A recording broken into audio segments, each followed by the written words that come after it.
Are you allowed to cook in your camper van? Which means you get nothing. But if you choose the wrong one, this is it, isn't it? Waking up somewhere new, the freedom of the open road, a new view from your window every single day. This can be what sells the idea of van life. It sold it to me many years ago.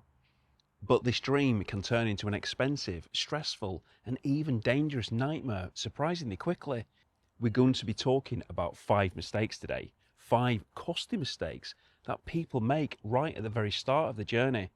And we're not talking about the small things like choosing the wrong blinds. We're talking about big mistakes that could cost you thousands of pounds, potentially lead you to sell your van within a couple of months, or even worse. A mistake that could put you and other people potentially in serious danger. And unfortunately, the last one I'm shocked to still see is actually happening, even on brand new conversions. So if you're dreaming of buying a camper van, then this video and a few series I've got coming in the next few months could be very useful. Initially, avoiding these 5 pitfalls could be the most important thing of the entire process. Okay, so let's start with mistake number 1. Now, you didn't buy a camper van, you bought an Instagram feed. You know, people see the pictures, you've seen the YouTube videos, people traveling all over the UK, possibly across the world, looking very tanned and relaxed, enjoying the van life, always with a smile on the face. And you fell in love with the idea of the camper van lifestyle. But the reality is, it's often very different. The highly edited photos don't show you what it's like to have to empty that chemical toilet in the pouring rain, or even using it in the first place. They don't show you the nights where you can't find anywhere to park up and you end up parking in a noisy lay-by, or that campsite which you've parked at and you've got noisy neighbours who fancy partying until the sun comes up. They don't show the constant battle with condensation, or the fact that this small space gets really messy in about 30 seconds. You know, 2 adults living in a space smaller than most people's garden sheds. And even worse, if you actually bring your children and your dog along, it isn't always glamorous. And this is a costly mistake in itself, because if you buy a van purely for that romantic ideal, then that reality is certainly going to hit you rather quickly. You may find it cramped, inconvenient, and stressful, and within a year you might end up wanting to sell it, likely at a significant financial loss, just because the lifestyle wasn't for you. Before you spend a single penny on the van, not in the toilet, you need to be brutally honest with yourself. Are you ready for the reality, not just those Instagram highlights? Campervans are amazing, but you do have to be realistic. And this leads us directly into mistake number 2, which is often a direct result of the first one. You bought someone else's perfect van, not one that's perfect for you. Bob told you to buy the same van as him because it's perfect. But the problem is, Bob was on his own. He could practically sleep standing up, and it didn't matter that the bed was completely rock hard. It didn't care that there was lack of storage. His layout wasn't a problem to him. He didn't mind that the table couldn't be moved anywhere other than being used inside the van. But you are very different. Your family want to sleep in comfort. You need 4 comfortable beds. You need that extra storage, and you also need it completely different to the way Bob has it, because Bob's lifestyle is exactly the opposite to what yours is. People are selling the nearly new vans all the time. The advert often says reluctant sale, but often the real reason behind it is that the layout which they've chosen just isn't suitable for them. They saw a build on YouTube which they loved, possibly one on social media, and then they just copied it without actually thinking, would this work for us? The classic example of this is the bed. The bed might look lovely, it's nice and pretty, it's electric, the upholstery is beautiful, but it isn't comfy whilst you're driving, and it's not comfortable whilst you're sleeping on, and there's not even any storage behind it. So what does it have going for it? Maybe it was just utilised in a conversion to save costs. Alternatively, perhaps, it's a different layout and the bed unfolds as part of some extravagant jigsaw puzzle. Have you tried to do that? Do you want to be doing that every night? I absolutely hated it when I had to do it myself, and it wasn't particularly comfortable. You won't sleep well if it isn't comfortable, and your entire experience could be completely miserable, like it has been for many others who've made the bad decisions. This is an expensive mistake to fix. You either sell the van and lose money, or you spend thousands of pounds on rebuilding that interior. The solution? Try before you buy. Go to campervan shows, sit in the vans, lie on the beds, think how exactly you would utilise a camper, think where and how you would use it, and most importantly, hire a campervan with a similar layout for what you're going to be looking for. Hire it for a weekend, a long weekend, a week, or even more. It could be the best few £100s which you've spent on this lifestyle choice. You want to get it right. And on that note, I will explain at the end of this video exactly how I'll be able to help you. Anyway, mistake number 3. People spend so much time obsessing over the camper that they actually forget about the van. The conversion is the exciting bit, but the base vehicle is what you're going to be interacting with 100% of the time whilst you're traveling. So buying that basic low-spec van to save a bit of money up front is, in my opinion, a false economy, a regret that many people have. But it may not even be the choice that somebody has. Some people just don't know what they're looking for, or are misled by that salesperson advertising that top-of-the-range van, which it isn't. You know, we're talking about the engine. Getting a low-powered engine might seem fine, but wait until you've got to climb up that steep hill in Cornwall or the Scottish Highlands. You know, when you've got that fully loaded van, is it going to be enough? Will you be pulling a trailer or a caravan? It may be fine, but again, if you haven't tried it, you don't know if it will be. And what about the gearbox? You know, a manual is absolutely fine, but an automatic can be an absolute game changer for comfort. And then you've got the creature comforts. Air conditioning may well seem like a luxury in the UK, but you spend one summer driving through France, Spain, or even further, and you might be regretting it every single minute. There are people asking this question every single year. Where can I get aircon fitted retrospectively? You know, and what about heated seats? Just a gimmick? Well, not when you get back from the freezing cold walk you've been on, wet, damp, and you just want to warm up. It's great to be warming your bum and your back. I absolutely love them on mine. And I'm not going to be going into whether you should be getting a tailgate or barn doors, because that, again, is personal preference. But if you choose the wrong one, then you might be pretty stuck with it. You can change it, of course, but it's not exactly cheap. And then the other aspect of it is the passenger seat. You know, do you want the captain's seat or a bench?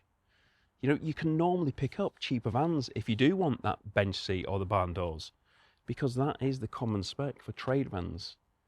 Remember, you are buying a van and a camper. A low-spec van is not only less enjoyable to drive, but it will also have potentially a lower resale value. Don't let that pretty interior blind you with what's underneath.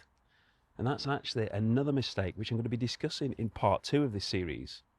Okay, so we've chosen our perfect van. It is exactly ideal for what our driving needs, perfect for our campervan conversion. But then we're getting into this really serious stuff, which is mistake number 4, not insuring it properly. This is a massive mistake that many people do make, and they don't even know it. You've just spent £40,000 on your beautiful new campervan. You go onto the website, you type in VW Transporter, and you get a quote for van insurance. Only costs you a couple of £100. Job done, eh? Well, obviously not, and we do really know that. Standard van insurance covers the van as a commercial vehicle. It might cover the van for, let's say, market value of about 15 grand, but it does not cover that £25,000 conversion, the solar panels, the heating, the kitchen, the beds, the pop-tops, etc. If your van is stolen or written off, then the insurance company will most likely pay the market value of a standard van, and that's just not going to be enough. You could lose everything that you've invested in this van if you haven't insured it correctly. But it could even be worse than that.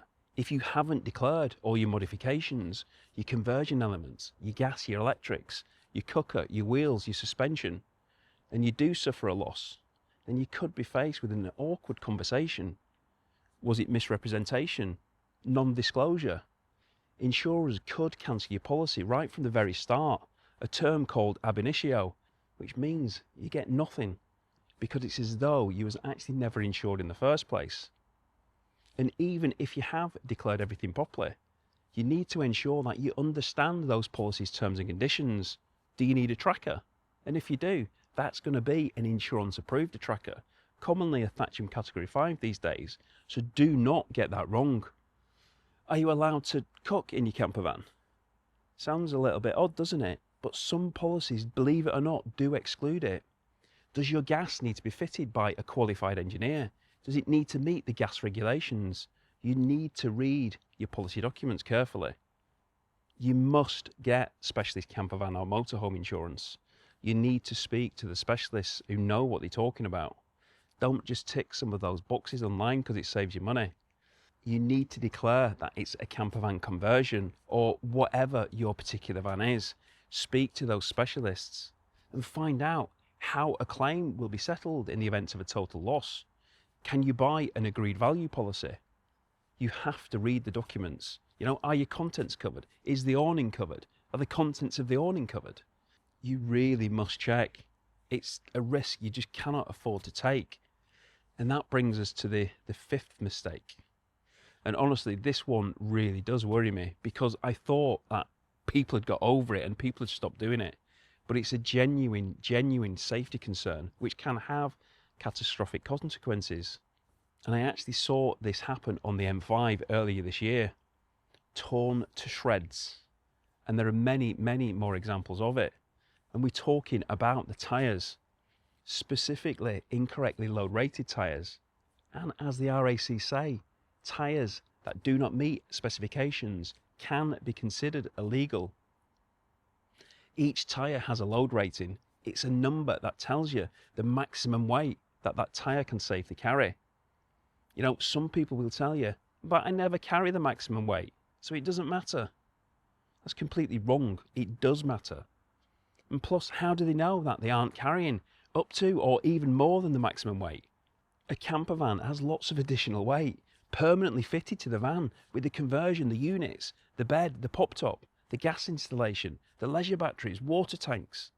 It's heavier than that standard panel van, and that's before you load it with people, clothes, awnings, paddleboards, food and drink. You fill your cupboards with all those essentials which aren't really essentials.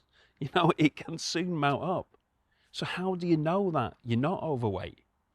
And that ties directly into the huge issue with overloading your van. And that's something I'm going to be discussing in part 2. So do make sure that you are subscribed for that. You know, a fully converted and loaded camper van can be very close to this maximum weight limit, if not over it. And it's really important that the tyres must have the load rating that can handle that weight. If they don't, they are constantly overloaded. The sidewalls are going to be under immense stress. That risk of a blowout, especially at those motorway speeds, is terrifyingly high. And this isn't just a DIY builder issue. We have seen conversion companies fitted underrated tyres to the vans just to save a few quid. It's really dangerous. It can be illegal.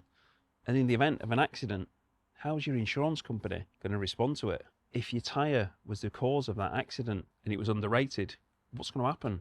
Before you hand over a single penny for any van, you need to make sure that it is all as it should be. The ratings are correct. And that also goes for the wheels, which are a little bit trickier because the actual ratings are on the inside of the wheel. But that now has been made even more complicated because there's more and more cheap fakes circulating. Cheap fake wheels, that is. You know, be wary of buying second-hand wheels. It really is a bit of a minefield. And that's why buying from a genuine reputable dealer, a manufacturer converter, can be very important. But it is still worth doing your own checks. You know, a van, which I know somebody bought recently, had a whole list of problems. Problems with the wheels, dash warning lights, lighting up like a Christmas tree. And genuinely, the van just wasn't what it was meant to be. And talking of warning lights, I actually made a mistake on this van, and I've got a warning light that now needs sorting. But I'll show you exactly what that is in a video coming up very soon. So that's 5 potential serious mistakes that you could be making right from the very start. It's really important to get these things right, whilst you're looking for that base van. So you've got that solid foundation. You've got a safe, reliable, and properly insured vehicle if you do buy the van ready for the conversion. Or maybe you're just looking for the whole package. And that's just the very start. Once you've found that perfect base van, or you're still looking for the perfect camper, it opens up a whole world of potential other mistakes you could be making. What are the common mistakes that people are making with electrical systems? How do people get on with water systems? The plumbing, are people getting that wrong? What about the biggest mistakes that people actually make when they actually try and live in it and cook day by day? Well, that's exactly what we're going to be covering in part 2 and some more videos coming soon. The campervan mistakes. We're going to be looking at the makeup of a campervan and the realities of living with it. And if you are new here, I'm going to be helping with all these decisions, as we're going to be learning everything about campervans, helping you choose the right components for you, not what's best. This is going to be experts giving their thoughts on each component in a build, so it can help you decide which particular components for you. Lots of these converters are going to be talking about what their preferred bed systems are, what their preferred pop tops, kitchens, electrical systems, and lots of other helpful information. We're also going to be talking about budget vans and a micro camper as well. Who knows, we might even be doing a big van too. And I'm going to be at the Motorhome and Caravan Show next month, and we're going to be seeing lots of different camper vans there and the related accessories. So in that bed situation, when you often see all the comments, my bed is uncomfortable, what mattress topper do you recommend? Well, you can go to the show and you can test various different ones out. Duvet, for instance, are going to be there. Anyway, make sure that you don't miss any of these great videos, I think, coming up. Please do subscribe. And if you think that this video's helped you anyway, then please do give it a like. And if you didn't see why the campervan world is changing, then you can have a look at that video here. Thanks for watching, take care, and I hope to see you soon.